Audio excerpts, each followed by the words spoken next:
Welcome, Pewter Report readers, listeners, and viewers, to another edition of the Pewter Report podcast, energized by Celsius.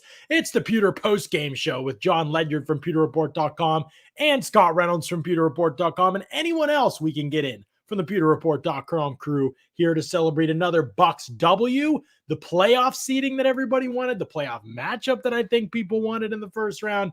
It's a good day to be a Bucs fan today. Of all the crap that's happened lately, Scott, this one felt extra good for Bucs fans, I think.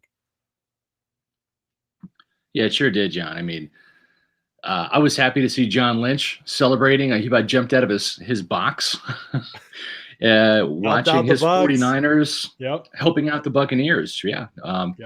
And really what it does is if the Buccaneers can get past the Eagles, that's who they're playing in the first round of the playoffs, hosting Philadelphia next week, times to be determined, and also dates too, right? We have a Saturday playoff schedule, Sunday, and also this year a Monday night playoff game, John. Hope it's not the Monday night game, though. If I'm being honest, I don't want it to be Monday night, because if the Buccaneers win, which I expect that they will, then you're looking at a short and truncated week for the next week, which would be, if I'm correct, either the 49ers or the Cowboys, right? The winner of that game would play the Buccaneers. Let me think. Well, it really depends on what happens with Arizona, right? If Arizona knocks off the Rams, then I guess it would be Arizona then, correct? Yeah. I mean, I think it would be, yes. I think, let me think here, but yeah, this is what's interesting about this first round matchup is obviously the way the last game went. One of the weirdest games of the year for sure. We'll talk about that maybe near the end of the show, but the playoff seeding obviously I think was a big deal because of the home field thing. I just think they've just been better at home this season. I also think that it's going to, given all that they're up against, I think that little advantage could help them. Ultimately, if they were at full strength, I would say it shouldn't matter. I think now it probably matters. And so who has any clue how the NFC playoffs are going to go? I have no idea. The Rams lost today. Seattle lost today. Yeah. The Packers playing their starters in the first half were down to the Lions. No, the Cardinals lost today, right? Did I Seattle say that? won. Seattle won. Sorry if I misspoke. Yeah. Arizona lost. They lost 4 of 5 to finish the season, or 5 of 6, something like that to finish the season. Really not good at all for them.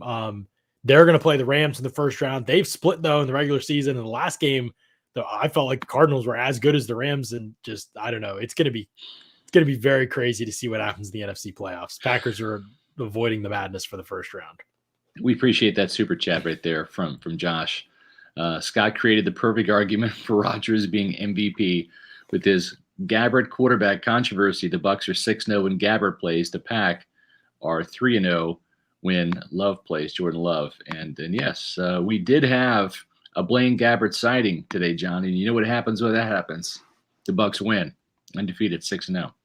Yeah, absolutely. But listen, in all fairness, and as much as I like Blaine, this guy right here, 43 touchdowns this season, and just had an amazing day. Now 5,316 yards, the third most passing yards in a single season NFL history.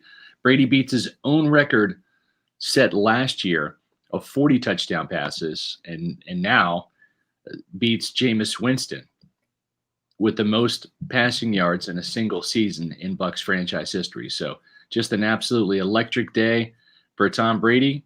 Didn't start off really great, right?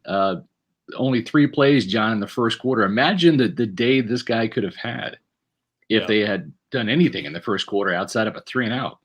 Yeah, I mean, certainly it was a slow start for the Bucs offense. To me, that was somewhat, I know that Carolina's like depleted in the secondary, and it was still bad. But at the same time, they're trying to work with a lot of new pieces and see how everything fits. And that was going to happen. So I was way more disappointed with that start by the defense. Just thought that was a laughable performance from them. It was. Honestly, through 3 quarters, they were not very impressive. At the end of the game, they rose up. Obviously, the Panthers are what they are, and so that wasn't necessarily surprising. Right. I'm concerned about the defense straight up going into the postseason, Scott. Like, we're going to talk mostly about positive stuff in this game because the Bucs. If the Buccaneers lose in the playoffs, even next week against the Eagles, if they lose, it will be because of the defense. Too many missed sacks, too many missed tackles, sloppy football from the Buccaneers to start the game. And they're going to be playing better teams over the next couple of weeks, or at least 1 week, than they have the last 2 weeks, right? The Jets and the Panthers gave the Buccaneer defense problems, John. Yeah, absolutely. I mean, it was to start games to come out that way. They look just uninspired to me, Scott. They look slow, lethargic. The run defense is worse, as bad as we've ever seen it under Todd Bowles right now. I'm highly concerned now. I'm mostly concerned because I don't know if Levante David's going to be back for the first round of the playoffs or not. I really don't know. I think we are hopeful that he would at least be around for the second round, and maybe they can pass but the Eagles are running the football incredibly well. They're way more talented up front in terms of pass protection and in terms of running the football than Carolina or the Jets in recent weeks. Like, it's concerning. Jalen Hurts is a better runner, John, than Josh Allen. And Josh Allen got 100 yards on this team plus a rushing touchdown. Great runner. They avoided mistakes and turnovers for the most part. And they're not going to be a tough offense to put away for sure. I'm concerned because we don't know that status of Levante David. And right now, I mean, Devin White is playing putrid football, Scott, and that is a huge concern because Kevin Minters just doesn't have the capacity to play that well. White could play better and just is not very good.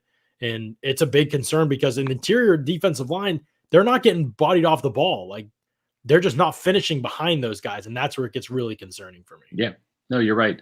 The Buccaneers, we'll talk about more of these records. Obviously, Tom Brady set some today. The Buccaneers set a record themselves, 13-4.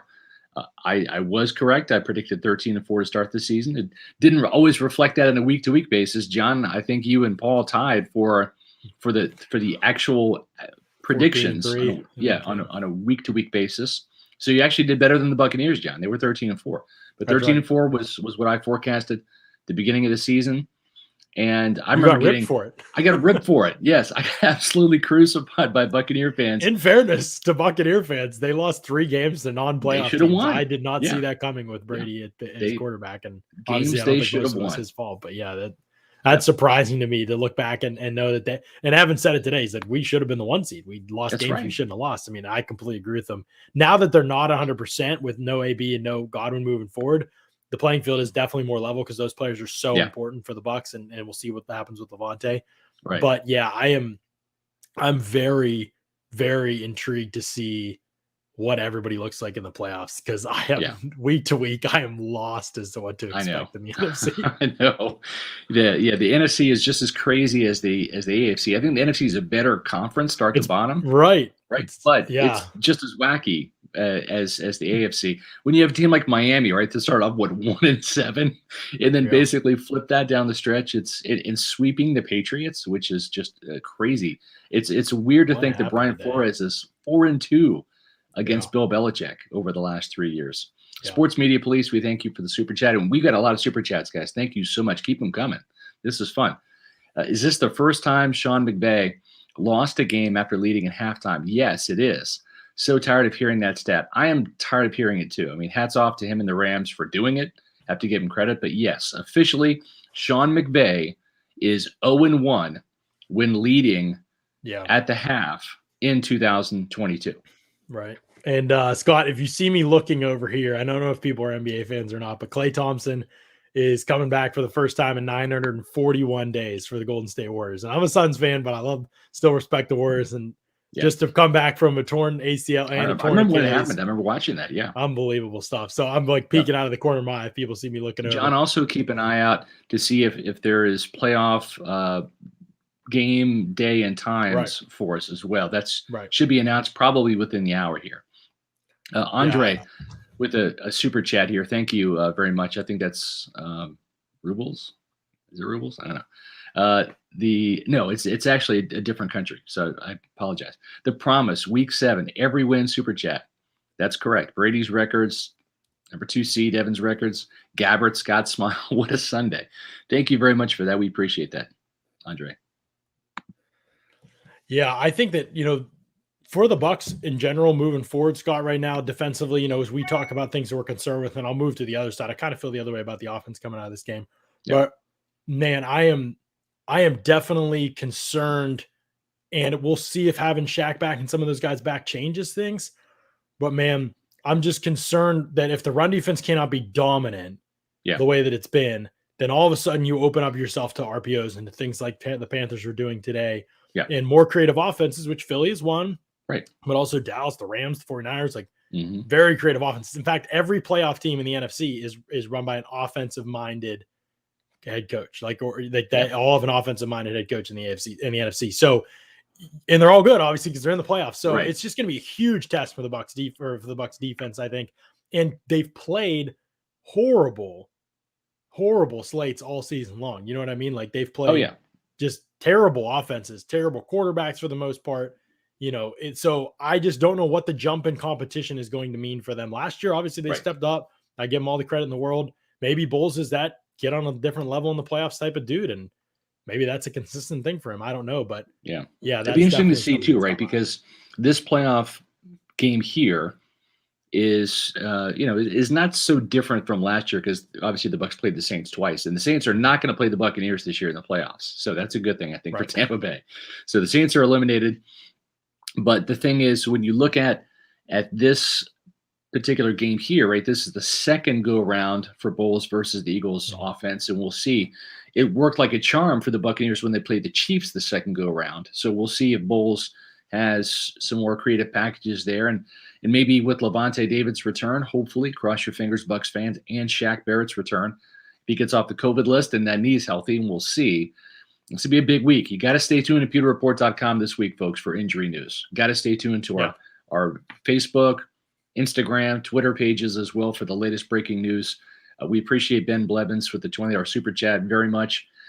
When it comes to Brady's odds, John, I want to get your opinion on this, and we'll stick with the defense, but this is a great super chat question, because with all the playoff seedings and stuff now, it kind of comes down to the MVP, Rodgers or Brady. I think the thing is you look at all 18 weeks, right? This was a game where the Buccaneers improved their seeding. The Packers didn't have to do anything, right? Aaron Rodgers played a little bit, threw a touchdown pass or two, sat down. Brady finished with over 5,000 yards. I think that's an important milestone for himself and for the national media, right? To look at this and say, wait, Brady finished with the third highest passing yards in a single season. And he's a Pro Bowler, and he led the league in passing, and he led the league in touchdown passes, and he's 44, and the Bucs are essentially tied, right? Same record as the Packers. Same record now as the Packers. They're 2-4. Like it shouldn't be this hard, right? It should be Brady. I think it's hilarious to see people saying things like, oh, the Bucs, or Tom Brady, somebody said he was a justifiable MVP. They called him a justifiable MVP. Like, what is the standard here? How absurd has this gotten that you're calling a justifiable MVP? It's just like the bar for Brady is so impossibly high that that's a huge part of all this, obviously. But man, exactly, I don't understand it. To me, he's definitely an MVP. Yeah. Now, I totally agree. Logan Merrick, we appreciate these super chats coming in. Thank you, and keep them coming. Do we think Britt would be a better option than Minter at this point? John would know that better than I. I mean, I think Britt's a little undersized. Is she not, John? KJ Britt. I'm sorry. I thought you meant Britt Ledyard, right? It's funny. People actually, mentioned Britt's the linebacker on the show, and people like, your wife made the tackle? Right. No, because I just think Britt is young and a subpar athlete. Minter is old and experienced and a subpar athlete. So Minter's not always been a horrible athlete. He just I think he's just he's 30 and slow down. Yeah, it's not going to matter if the Bucs can't get him off the field on passing downs and keep him out of bad situations on passing downs. Then it's going to be ugly for them defensively. Josh, we appreciate the $5 super chat here. John and Scott, thoughts on how the Bucs utilize their weapons without CG and AB? Perryman on the screens. Gronk is a volume guy. Tyler with the short stuff. Tyler Johnson had one of the most miserable wide receiver stat lines for a guy who actually caught the ball today. This stat line was just absolutely hilarious for Tyler Johnson. He had 5 catches for 22 yards on 7 targets. He averaged 4.4 yards per catch. Yeah. I thought he had more potential as a yak guy. He is just kind of coming up a dud this year, Scott. Like there's nothing really he's done well this season, which is frustrating because last year I thought he just showed more promise. And I'm concerned. I was as impressed. Rashad Perryman made a great catch on the sideline, one of the best catches of the year for the Bucs, and then made a great play after the catch on the play that he ended up getting hurt just for a second there, but a great play to get away from a couple people with the ball in his hands. I'd never seen him do that, to be honest with you. So, man, if he's going to have to be that guy, like just straight up, let's just be honest about it. Right. Cyril Grayson, if he's 100% healthy again, like maybe gives you some. But Perryman is like an elite athlete, and Tyler Johnson is not. Right. And there's no way Johnson's better at him than anything else. So like Perryman's gonna have to be the guy, man. Like just that simple. Like he's the only dude with that kind of talent. He's got to step up. I agree. Matt, what are your thoughts? Yeah, I agree as well. Yeah, thank you. Rashad Perryman, even with his first stint when he was on the Bucs, he never had issues getting open or making plays. He just had to catch the ball. Like that was his overall issue. So when he made that sideline reception, I was like, wait a second, this isn't Rashad Perryman. Rashad Perryman drops those types of plays. And the play you just mentioned, John, when he caught the ball, broke some or made some moves to avoid getting tackled and got the first down. He got hurt after the play. I was almost more impressed with that play than I was with the catch to the side out of bounds. Outside of that, like again, it was clearly Mike Evans and Rob Gronkowski, and they both were phenomenal. I'm curious to see like how well they can do moving forward, because I mean there were times it looked like Gronk was so open that he went to the defenders before the game, was like, listen, I got $1 million incentive. Let me throw you like 20 G's. Just, let me be wide open. Because he was like wide open, like down the field. It wasn't even close. Mike Evans, he earned every single yard and every single touchdown. Like it was not as easy for Mike Evans, but he was just as far as getting corners. Like, I mean, he was tossing, clubbing guys, and just he injured his funny bone, his elbow. He was giving people's elbow, to get open. But I mean, he was the press coverage he faced today. I'm not saying they were the best corners, but those guys were just trying to like go at him. And that last touchdown was hilarious. He just like bullied right through that dude, and that's how he's gonna have to be. He's gonna have to play an alpha all the time in the playoffs. And Evans can obviously do that. There's no question. But I thought he was phenomenal today. The competition will get tougher for sure. Some people have asked about Darius Slay. I don't know how often he's followed. Guys, the Eagles play so much zone coverage, or have at least for most of the season, that I'm not sure. We'll have to see how often they follow guys, see what they've changed since the last time they played the Bucs, and kind of look into that a little more closely this week. And we'll have all that stuff on the Pewter podcast that are coming up this week. But that's going to be huge for the Bucs. I mean, he's got to be able to win vertically, and 50-50 balls he's got to win. And like you said, Matt, he's got to make plays after the catch. Like today, he did everything that the team needed him to do. And that's what he has to do moving forward. He has to do more stuff in his skill set than he's been doing this season. So it's a big deal for Mike Evans. This is going to be, in a lot of ways, if they go on a run, he's going to have to be a big part of it, I would guess. And it'll be career-defining type of run potential for him right now. He needs to have that kind of a stretch in the playoffs. Yeah, I agree with you. And the thing about Evans today is, I know that everyone was focused on the 1,000 yards, which he did get. I think he finished with 1,035 yards on the season, getting 6 catches for 89 yards today. And really that 37-yard catch and run right before halftime ignited the Buccaneers offense. Like that was a huge play. That, and then the Perryman catch down there. But that was just a monumental play for this Bucs offense. Mike stepped up, and then those 2 touchdowns were huge in the second half of the game. And I tell you, 14 touchdowns, right? He beat his own record with 14 touchdowns in a single season. So Mike Evans has now a 14 touchdown season, a 13 touchdown season, and a pair of 12 touchdown seasons. So out of the 8 years he's played in Tampa Bay, 4 of those seasons are double-digit touchdown seasons. And he set the record as a rookie with 12, and then he's ended up topping that with 14 now, 7 years later. Yeah, I mean, look, the bottom line with Mike Evans is this, like, dude's production is incredible. Like, I think I looked it up last week and wrote about it. Now I can't remember, but I think only 4 receivers have ever had more 12-plus touchdown seasons than Mike Evans. Like, that area of the field, he's cash money. Like, it inside the 20. Yeah. But it's everything else. Like, that's where you're going to find out, like, what this team's about and what Evans is about, especially. Like, he's never been on this stage where he has to be the guy in the playoffs. Like, that's never happened with him before. And now he's going to do it against the best of the best in the NFC. And so it's like career defining type stuff for him. I mean, even last year in the Super Bowl, he drew all those pass interference penalties, but who's going to remember that outside of us? You know what I mean? And some Bucs fans, I'm sure, but like league wide, people won't remember that. They'll remember if he goes for 125, but they won't remember that he drew 125 yards in penalties. Right. So like in terms of him, like people are going to think back over his career, and he wants to be as more than just like a great regular season wideout.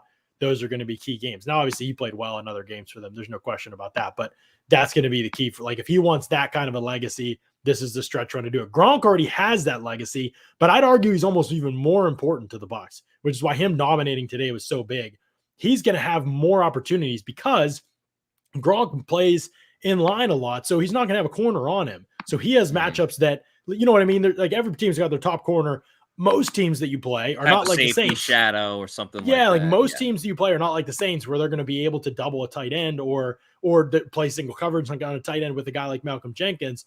Most teams the Bucs face, even in the playoffs, are not going to have a tight end eraser type of player. That's just pretty rare. And so Gronk is just going to have matchups that he should win in most of their games this season. And it's going to be a lot harder to like double him or put your best coverage guy on him and things like that.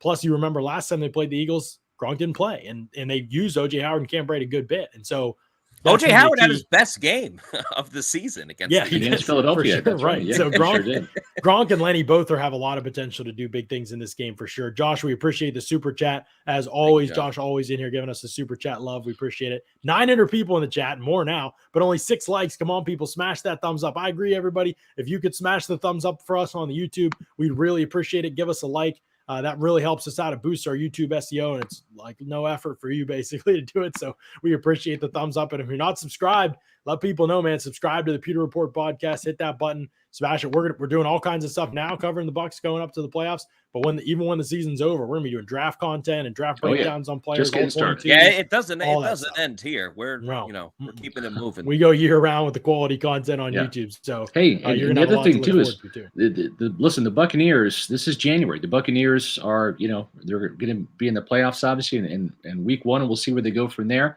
We're also going to be at the Senior Bowl, guys. So we're already. We got 2 eyes, one eye on the Buccaneers from the playoffs, and then one eye on this offseason, which will be here sooner than you think.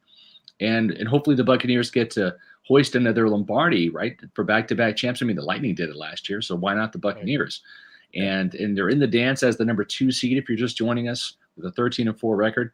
But nobody handles the Buccaneers offseason better than Pewter Report with free agency news, draft news. So make sure if you're not, as John said, we're going to have a ton of draft and free agency content here on our YouTube channel, not just pewterreport.com. So make sure you're subscribing to Pewter Report TV on YouTube. And then whether you're watching our live videos, our live podcast, or the podcast version later, make sure you hit the like button. We appreciate it. Right. Yep, absolutely. No question about it. And, the biggest thing here coming out of this game is just how good Tom Brady looked, right? Like, I mean, he just looked absolutely fantastic. I mean, rough start to the game for everybody. They just weren't getting anybody open. You could see it a couple times. He held the ball because of that. And then as soon as they started figuring things out with the play calling, and give them credit, they were super aggressive in this game. They said, we know we're down to our backup couple of running backs. They're depleted in the secondary. We're not screwing around. We're going out being aggressive, throwing a bunch of first downs, got good looks. And they just needed to start executing a little bit after the beginning of the game. They missed Gronk down the seat. Gronk kind of, they were expecting the route to bend differently and then came back later in the game. And we're like, that middle of the field's going to be open. We're going to just throw in there all day. And they did. And Panthers weren't carrying it with a linebacker. And so Gronk was just open and feasting in the middle of the field. And like Matt said, nobody was even around him for a couple of those catches. But how consistently does he take the first shot, just keep picking up yards after catch? It's unbelievable how consistent he is at that. It takes a minimum of 2 people to take him down, but realistically, you need 3. It is crazy. He's like a pinball. He just bounces, or a bumper car. He just bounces off of defenders as he heads down the field. It's so funny. Yeah. He's not even like it's not even like elusiveness. It's just straight up just power, and balance. Yeah. He's like a tank. He's literally like a tank, just like plowing over people. Yeah, if you guys have seen X-Men 3, he's like the Juggernaut. I'm the Juggernaut, bitch! And he just starts bashing through people, But that is honestly what he's like. Like it's just so, he is. And he's like the nicest dude, and it's just so funny. His whole game it's funny to him. He's probably laughing as he's like running over the safety trying to tackle him. Right. Yeah. I remember in training camp, he would make like little action moves. He'd be like, pew, pew, pew, like as he's like juking a defender and stuff like that. Like he plays that in his head. I imagine he does it on game day too. I'm sure. I want to get to this question from Elliot here in a second, but first I want to let people know, if you're looking for some more insight, it's not just on the Bucs, but like just in general, you can go over to Spotify Green Room right now and you can download the app download it on the App Store, get it on Google Play. You can talk music, sports, culture live, but especially as the playoffs start, Spotify Green Room is the place to be. Great app to be able to go in there, join these watch parties, talk sports, whether it's football or another sport or music or culture, whatever it is. There's lots of chat rooms for you, and you can grab the mic, you can voice your opinion. So it's great stuff. and we appreciate you checking that out, downloading that on the App Store, getting it on Google Play as well, because Spotify Green is great. Matt, was that a Celsius I saw in your hand? Was that a Celsius can? I'm working slowly on the jackfruit that I had. Okay, well, it's cold. It's still cold. I put it back in the fridge. John and I are vibing, right? He's got the peach vibe. I got the tropical vibe today. I got the jackfruit. I had to take a shot of peach vibe on the show, on the Pewter Game Day live in-game show. Every time that I messed up who it was Rashad Perryman or Tyler Johnson. They're like the exact same body weight. And 18. Yeah, I understand. And their numbers are like super similar. Exactly. They're both catching those bubbles in the flat, and I'm just like, I don't know who this is. Speaking of bubbles and similar, holy smokes, the sparkling flavors that you're going to find at Celsius are so similar. And the reason why they're similar is because they're all great. I mean, I've not had a Celsius that I don't like. I love some, and I like others. Whether it's wild berry, strawberry guava, the Fuji apple pear, which is in my top 5. Matt, you're right. You're rocking the heat jackfruit. My wife Ashley loves the blueberry pomegranate heat version. I like the heat creamsicle, and I also love the heat orange. That's my absolute favorite. They also got great, guys, they have cola. They got a cola flavor that tastes just like your favorite colas. So make sure that you're drinking Celsius. If you've not tried a Celsius yet, ring in the new year, folks. Get one in your hands, open it up, drink it, and try a bunch of different flavors. You can find out where to get Celsius by going to pewterreport.com, clicking on those Celsius banners, or visit their website, celsius.com, and click on the store locator, and you can find out where to buy them. And then once you've tried some, buy them in bulk on Amazon, right? And you'll save some money. You do the subscribe and save. They come to your house every week or 2 weeks or 4 weeks. You set the determination about when you want those. They show up right to your door. Celsius, what makes them great, guys, is they have essential energy without sugar, so there's no sugar crash, and just great flavors. Yep, absolutely. Great stuff with Celsius for sure. This was kind of a perfect day for the Bucs, and I want to get to that Mike Evans question, but this was kind of a perfect day for the Bucs leading into that question because they got the 2 seed. They ended up coming back and playing well and getting a blowout win, even though it was ugly to start. They got the 2 seed. The Rams kind of faltered a little bit. The Cardinals faltered against the 6-11, 7-10 team or something like that in Seattle. The Packers starters were down to the Lions at halftime. I have to look into that to see if that's like 100% accurate, but I'm pretty sure that's what I saw. And so everything, the Saints got bounced out of the playoffs, and then they also got all the personal records that they wanted. Brady, first all-time in team passing yards, first all-time in team's touchdowns, broke his record from last season. Evans broke his touchdown record, which we weren't even talking about that much going into this game. Got to 14, and so he ends up being first all-time, breaking his own record. Which Rob Gronkowski. Right? Gronk got the most, 32 100-yard games. Those are like 7 records broken. For tight end. Yeah. Because didn't Brady have like a completions record? Brady had like some type of completions record at the end. So it was the completions, it was the touchdowns, receiving yards. Wow. Then Mike Evans broke extended one and then broke the other with the touchdowns. Right. Gronk had that, and then 13 wins for the Bucs. So that's 7 records broken by the Bucs, and Gronk got $1 million. And Scott pulls up Blaine Gabbert. and Blaine Gabbert is undefeated when making appearances this year for the Buccaneers. Just saying. That's so funny. I don't think that's like a record that counts, but I mean, it's cool if you're like a Blaine fan. And what they score, like 13 points when he was on the field. He, generated that big engineered touchdown scoring drive. Yeah, that's what I was looking for. Engineered with the Scotty Miller touchdown, which was not possible if it wasn't a good handoff by on the end around by Blaine Gabbert. No doubt about it. Security is job security. That's right. Okay, so this is a good question here. At what point is Mike Evans considered the best Buck of all time? Boy, see, that's tough for me because best offensive Buck is already done. Yeah, there's no doubt. Without question, best offensive player. It's right. Mike Evans and then Mike Allstott, right? I mean, that's the 1-2 punch right there. That's easy. I'll fight back, but when you're talking about Mike Evans up against the likes of Warren Sapp and Derek Brooks, though, that's tough. That's tough. I mean, Rondé Barber too. I mean, Rondé is in the mix there as well. We'll see where it all shakes out. The thing I like about Mike is, as most bigger wide receivers, they can extend their careers longer because even if they lose a step, they still have the size. At some point in time, Mike could be a possession type receiver, like Vincent Jackson was at the end of his career, right? Vincent Jackson was a dynamic playmaker out in San Diego. He had a great first season in Tampa Bay. Then you saw as he got closer to 30 and then hit 30 and started to slow down, right? The injury started to take a toll.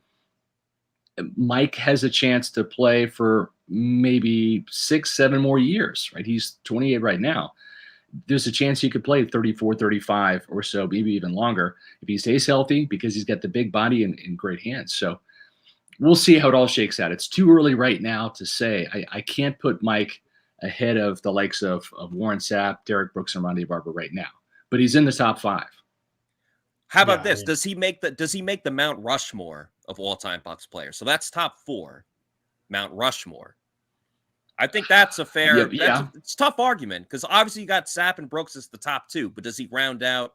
I mean, Brady, does he beat out Lynch or Brady? I see, that's the thing too, right? I mean, well, Tom Brady's the whole thing, because it's only his second season, but obviously what he means to this. If we're talking about organization, if we're talking career Bucs, I think that's a fair distinction. If we're talking career Bucs, right? Evans is probably up there with. Yeah, I don't know. John asks, any chance we get some Eagles representation? Solak kissed on the live stream next week. I also enjoy John's Yinzer accent appearances on the streams. That's really funny. I've never been told that I have a Yinzer accent before. I wonder, does anybody else notice that? No. I didn't grow up like in Pittsburgh, and I've never said that. I've never said Yins outside of saying it right now in my life. So about Kist and Solak, I'll talk to them. You know, Kist is like behind the scenes now, executive role, dude. But I'll definitely talk to them. We are kind of like crammed on pods, but it'd be nice to get them in for a few minutes Wednesday if they're around. Scott, to join us on the preview, maybe. But we have Thursday night on the pod. Mark Schofield and Paul Atwell and myself are breaking down kind of what that Bucs offense is going to look like moving forward, and how it should look moving forward without Chris Godwin and Antonio Brown, and just what all the arrows they have in their quiver are. I have a feeling, and this is just my speculation. I'm not saying anything definitive. I've not talked to anybody in the organization. I would not be shocked. I would not be surprised if we do see red end zones for the playoffs, and also those Bucs battle flags too for all the fans in attendance. That would be a cool. That's a cool.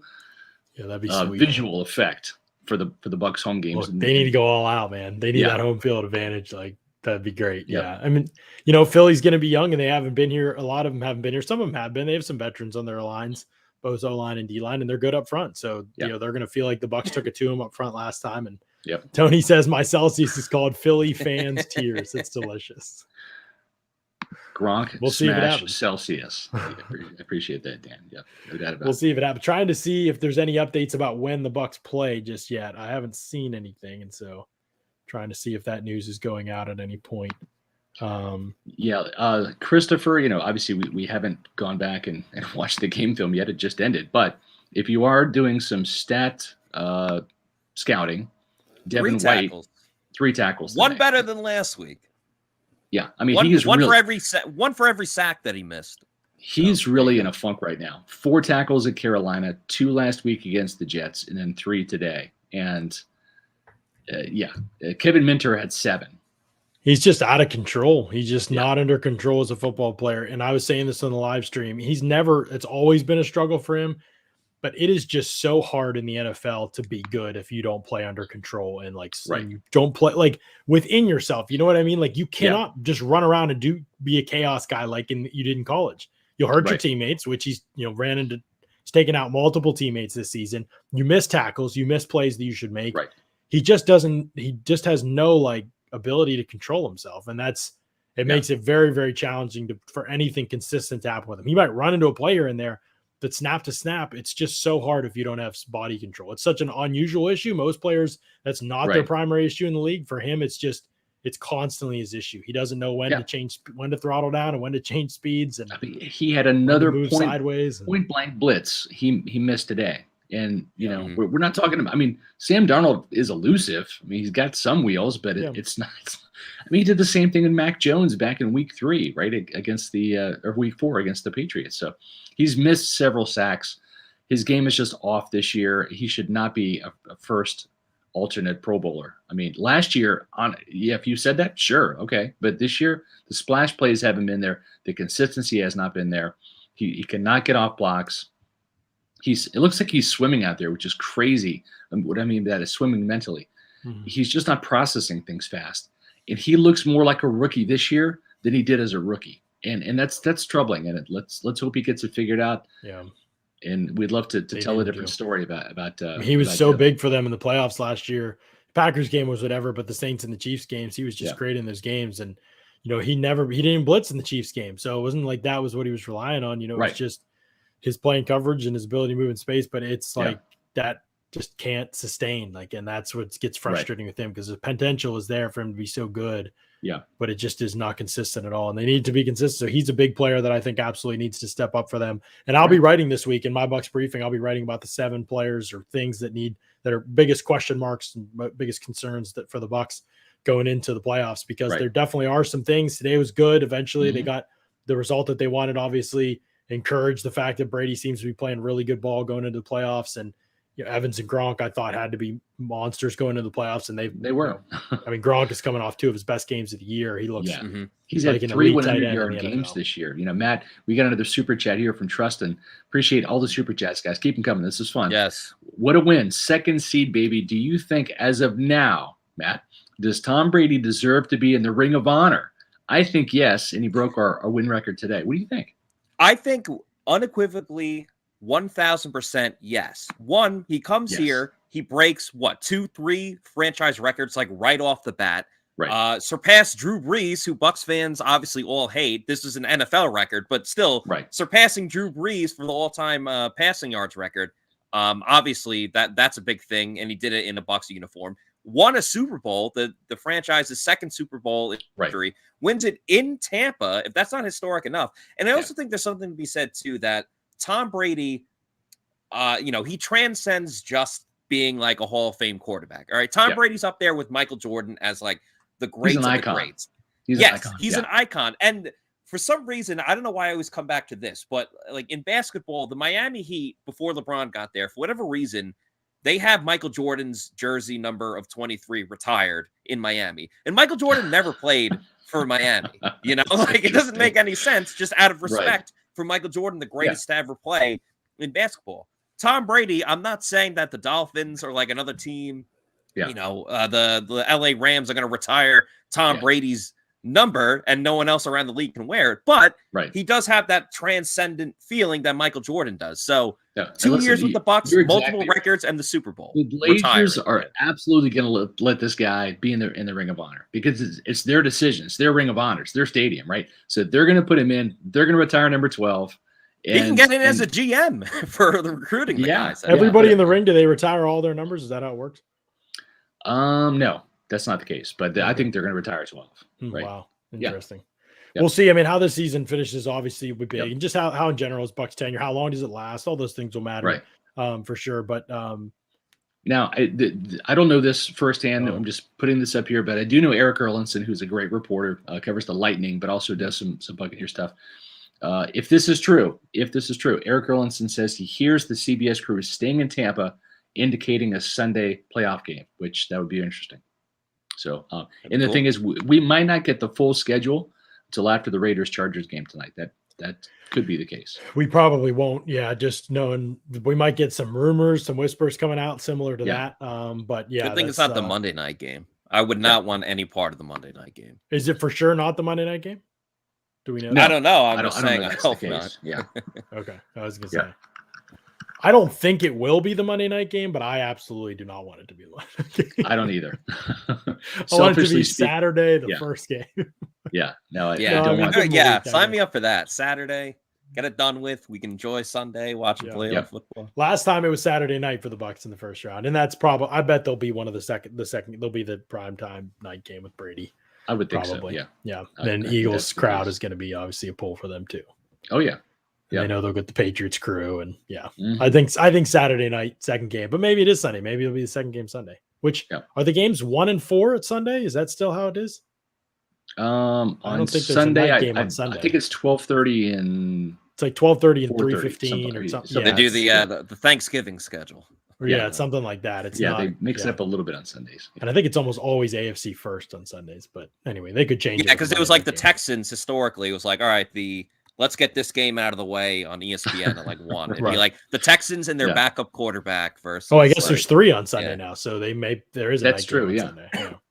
So the Bucs, I think they'll be the night game, one of those 2 night games. Gosh, and knowing the NFL and their greed, I'm surprised there isn't like a Thursday night playoff game. Yeah, right.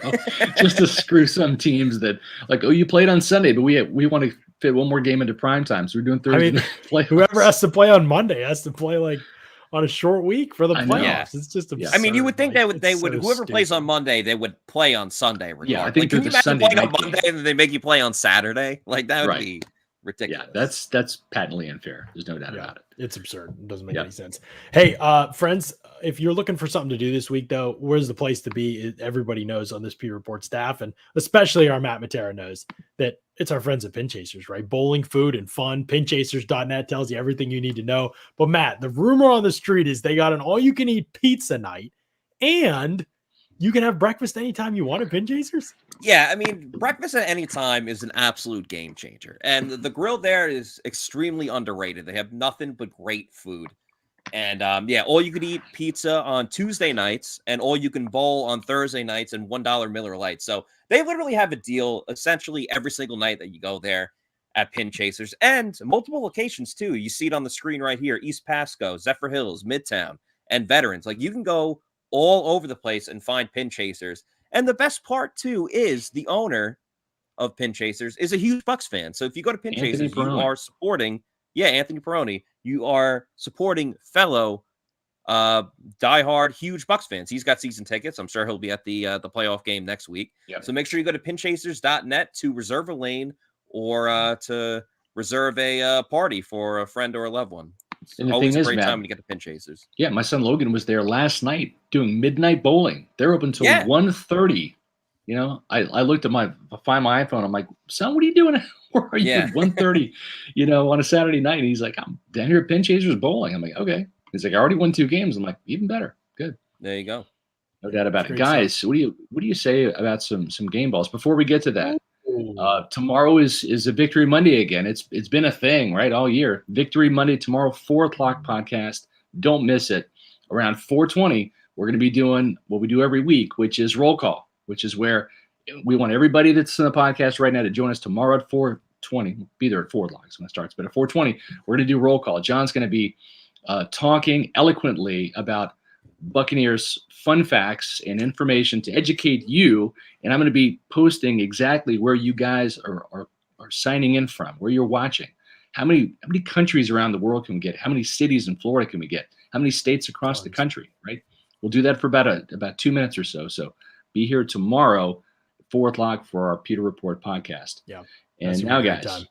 And we'll have the matchup to talk about more in depth at that point, too. Yes. Oh, before we get to Manscaped, I got to get to this great comment here. All right, let's do Sean just bring up a great point, a point no one makes. Steph Curry is considered the best because of his percentage with volume. This is a great point.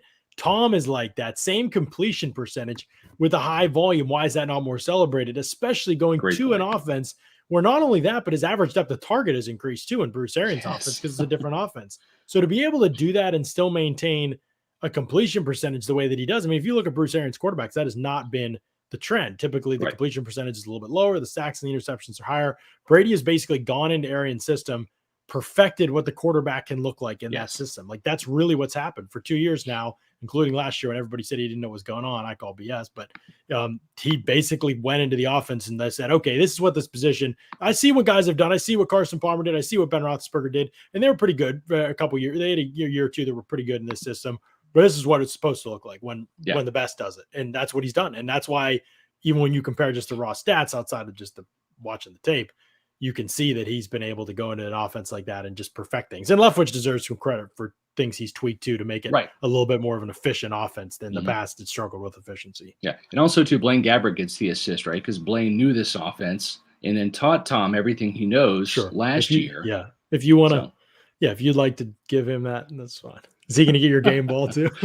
No, he's not. No, because let's see. The numbers for Blaine tonight, weren't spectacular. 0 of 2, right? There was a clear hold on Jalen Darden that they missed. Yeah, what the heck was that, man? Jalen Darden got mugged. He can't buy a call. Well, I tell you what, I thought the refs did a really interesting job of swallowing the whistle. Did the Panthers they let him play for a penalty? I mean, there was no penalties in this game at all. Yeah, there was a couple. There was, Vita Vea jumped off sides. Yeah, Carlton they were Davis real, had obvious stuff, right? Yeah, Right. Like if you jump off sides, it's really, ones, you can't really argue that.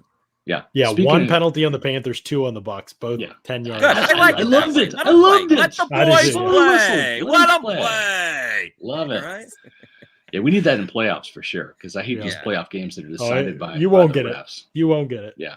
Enjoy these moments while they last, Scott, because exactly you know the league's going to screw it up. Speaking of enjoyable moments, John, it's time for the podcast. Manscaped read.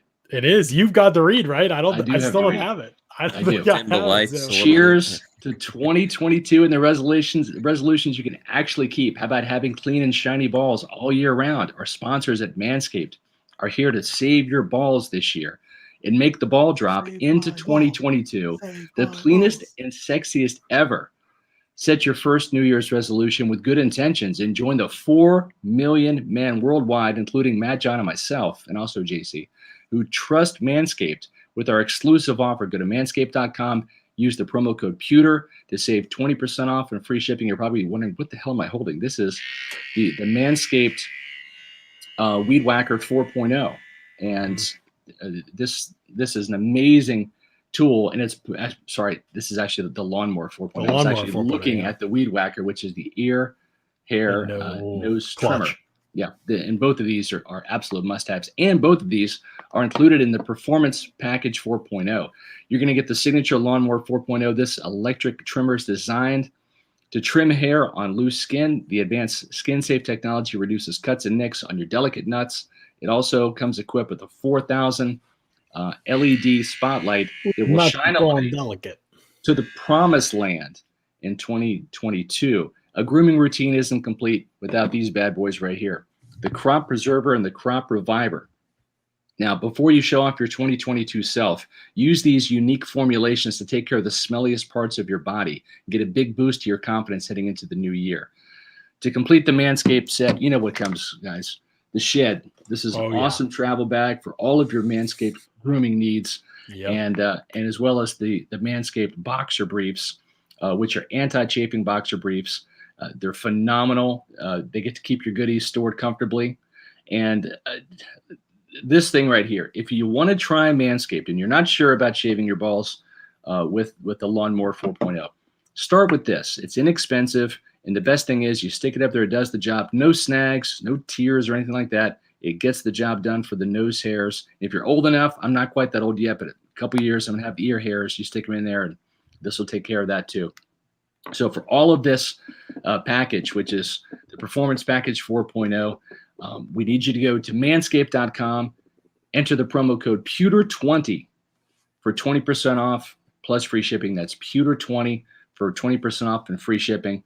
And you're going to kick discomfort and poor hygiene to the curb this year. The best tools for the job. So whether your resolution is to work out more, travel more, be sure to travel with manscaped.com. Exclusive offer, 20% off free shipping. Use the promo code Pewter20. Cheers to new balls in 2022. And we still have some of these Pewter Report t-shirts to give away. These are awesome. We've sold a ton of these, actually given them away. Part of the Manscaped promotion. So you can get the gray pewterreport.com. We also have black. We also have white. All you have to do is when you get that email receipt from manscaped.com, you're going to go over and email that to me at srpewterreport.com, srpewterreport.com, and you are going to let me know what size shirt you wear and also what color you want. And then I will email that to you. The great thing about that email receipt, it has got your address, which I do need. It does not have your financial information, which I don't want. Manscaped.com, promo code Pewter20. The chat is commenting about how excited you get for this ad read every time. It's because we know Manscaped is such a good product. It's probably been the most popular. A lot of them are Celsius people love, obviously, but people just always let us. I got the man. Like, it's just such worth it. Yeah, such a good investment, and it lasts long. So it's just a good investment. It's a good gift for somebody. It's just awesome. So make sure you get one, and it's a great deal. I mean, what a deal! You get it for that percentage off plus the shirt. Plus all the other stuff you get with it, it's incredible. It's a great. It's a great package. Yeah, no question. For your package. No pun intended. Yeah. Speaking of packages, let's talk about who is the game ball winners for us offensively and defensively in this game. And let's let Matt Matera lead things off. All right. So for offense, I don't know if you're gonna I was waiting for you to put the camera back on me, but offensively, we talked about him a lot, but he deserves it. Greatest offensive Buck in franchise history. Mike Evans, single season franchise record, broke his own record. Now 14 touchdowns on the season after 2 touchdowns tonight. 89 receiving yards, got him 8 straight years of 1,000 receiving yards. He's just the greatest of all time. And like I said earlier, he really earned all those yards. Scott, you mentioned the big spark play when the Bucs were all the way down by their own end zone. 37-yarder down the middle, yeah. Yep, 37 yards all the way down to midfield. Changed the game for the Bucs because things were really bad for a long period of time in that first half. And then once they got the lead, they never really looked back. And, of course, it was sparked by Mike Evans. So going with Mike on offense and on defense, this guy keeps stacking up really good games, played really well against the Jets last week and put in another really good performance today.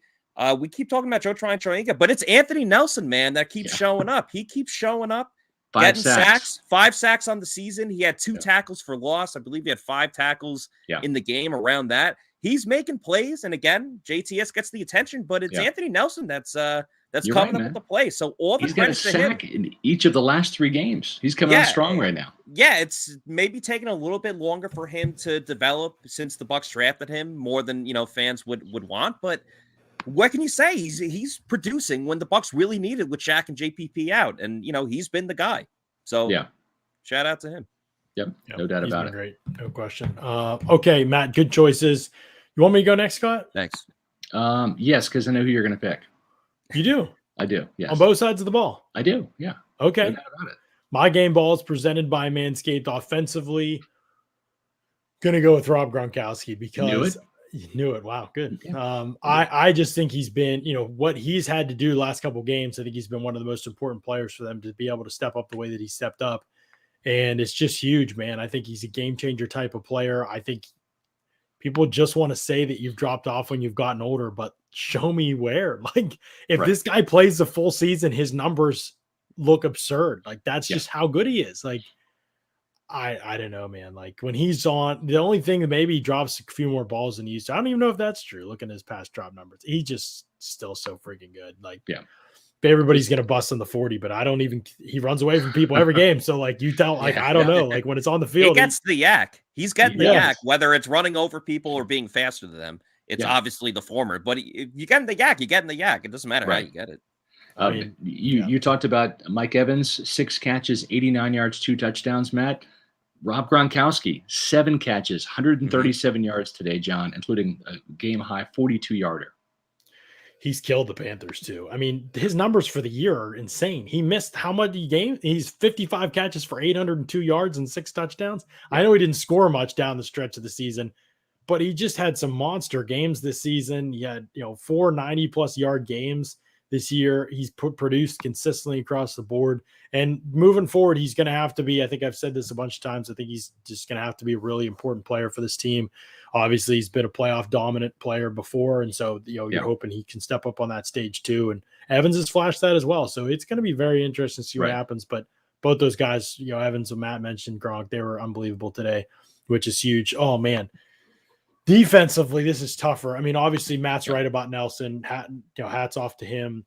I'm going to go with Vita Vea, though, because I think you said Antoine Winfield. That's your guy. Well, I went with him last week, and Winfield played great again, and I went with him last week too. But Vita Vea, I mean, from the very beginning of the game, right, he gets run stop, and then he made run stops later in the game as well. But push in the pocket consistently too. Classic Vita Vea stat line. 2 tackles. 2 tackles. That's it. But had a huge impact on the game. That's the thing, Created pressure with a couple bull rushes. Yeah, and I'm trying to think. I think he created pressure on the 4th down throw that Carlton Davis broke up.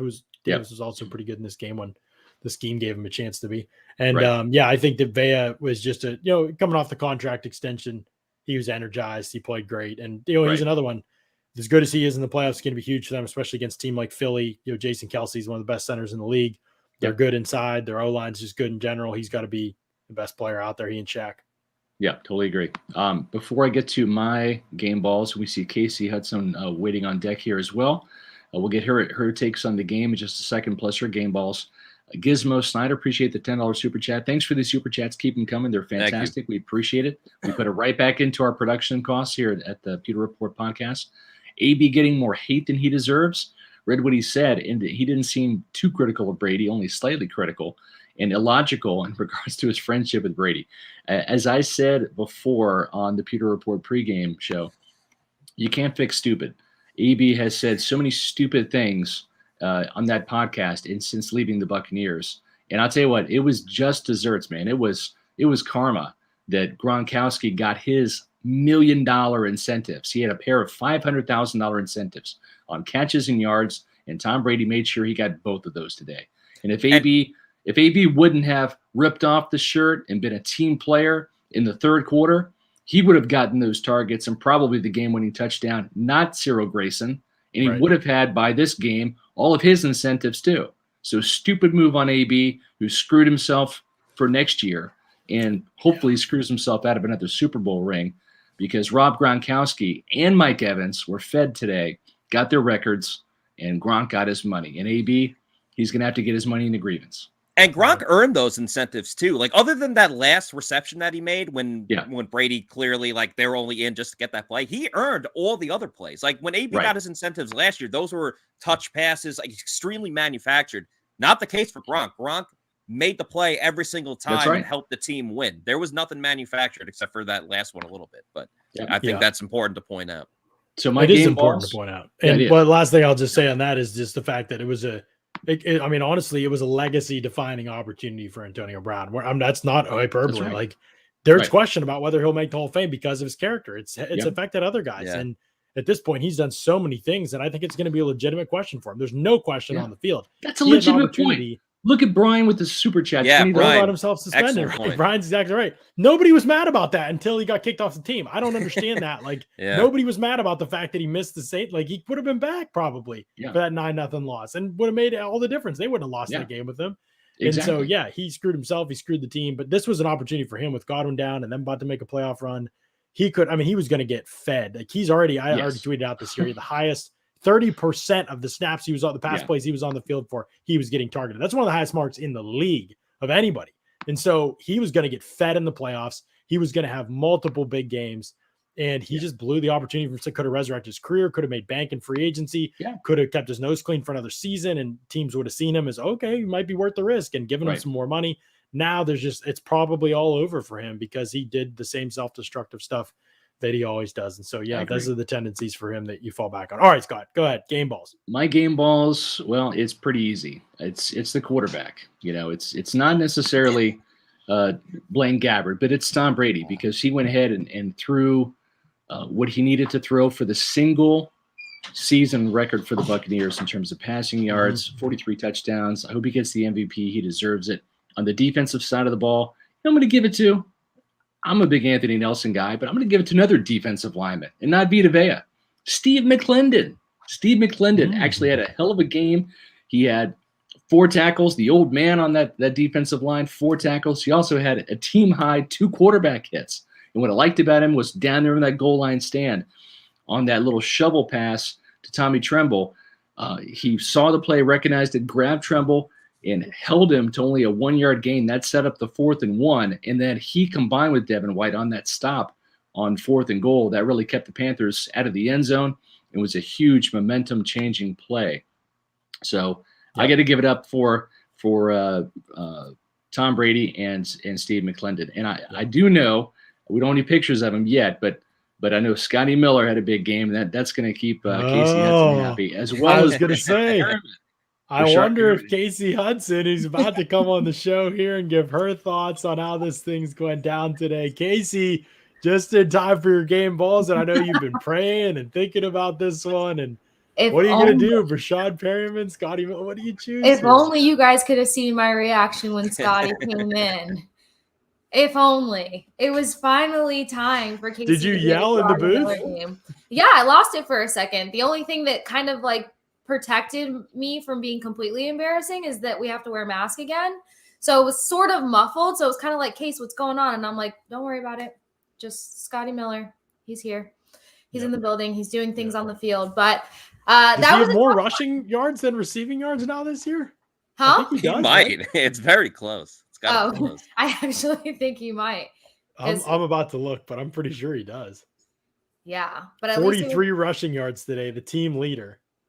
Yeah. On what? 2 leader. attempts? Yeah. Yep, 38 receiving yards, 43 rushing yards. You know how much money you could have won at the beginning of the year if you said Scotty Miller will finish the season with more rushing yards than receiving yards, with how people felt about him going into the year? I had all my What if money you on placed that Scotty bet Miller. on, like, what if you didn't place that bet until the last game of the season? Because he was Right. leading in receiving yards until today. Yeah. That's true. So who gets your game balls here, Casey? Guys, Scotty Miller had a touchdown. Like, come on.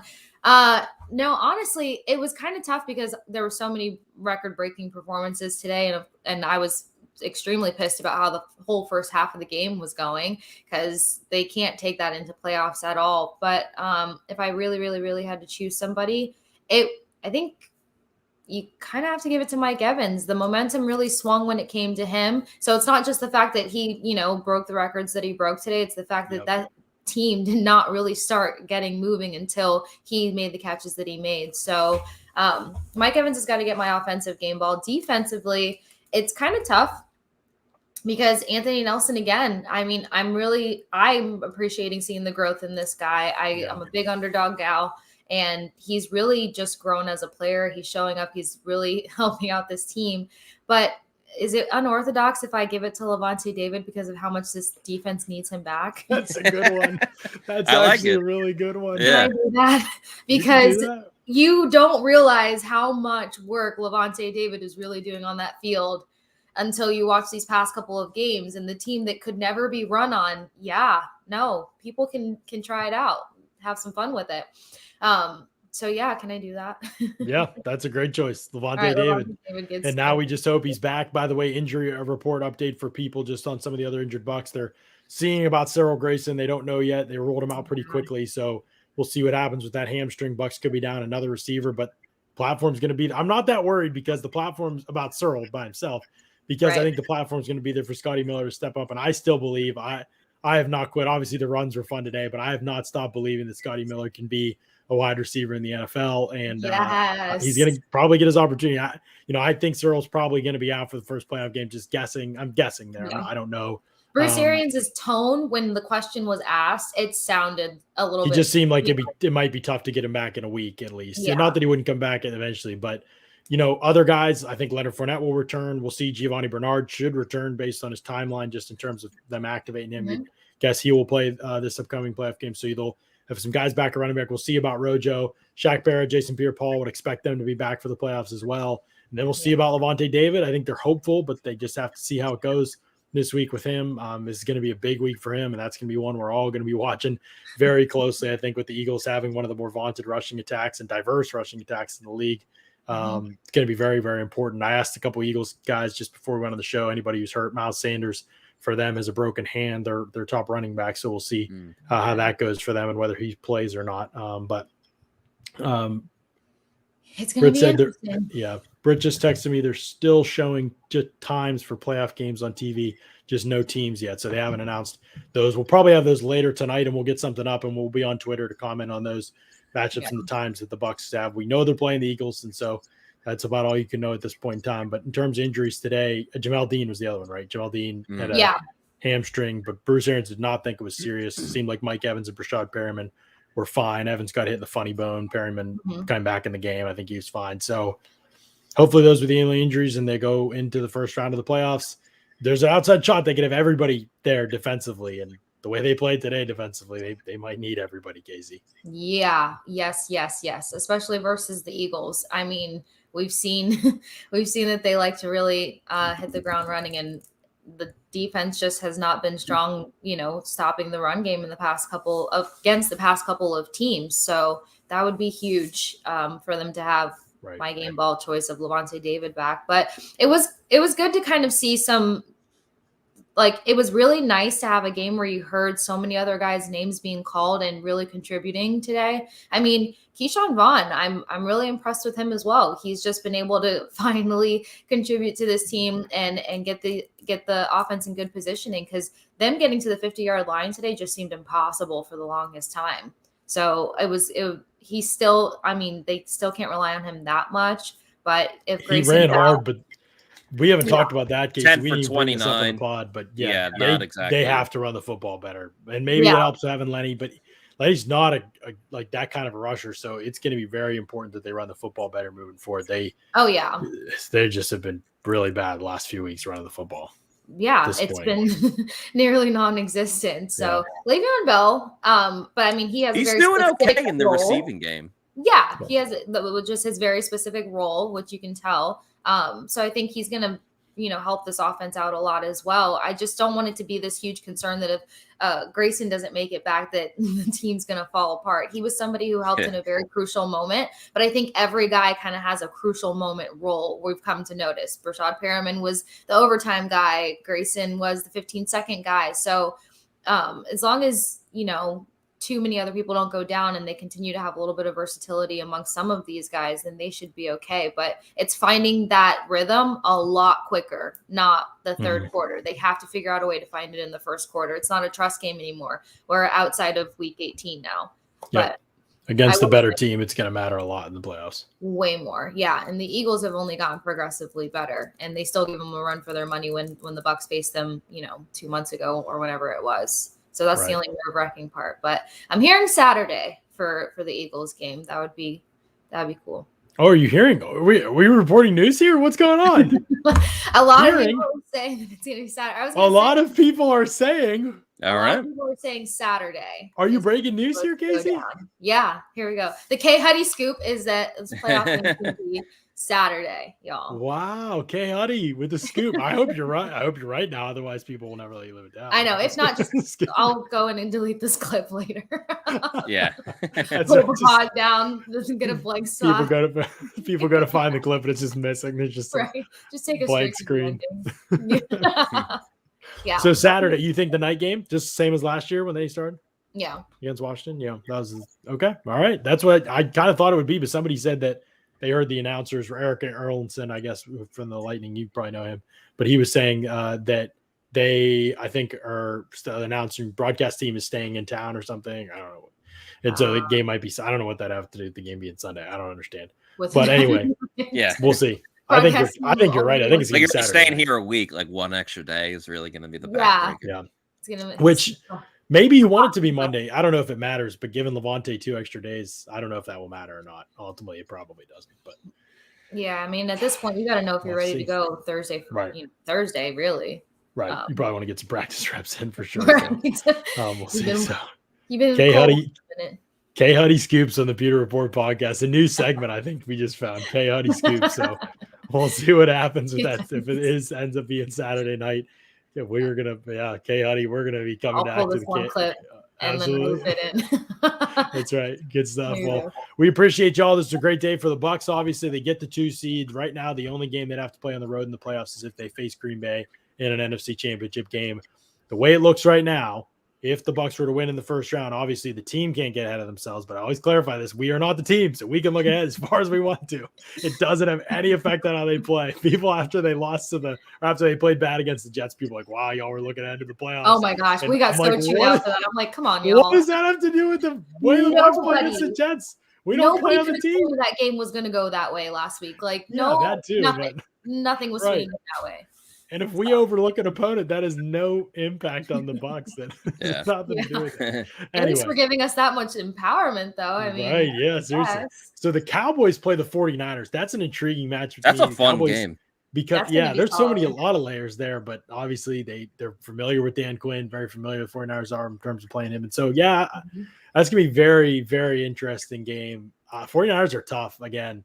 I know Jimmy Garoppolo's not great, but he played big today. He's played in the playoffs before.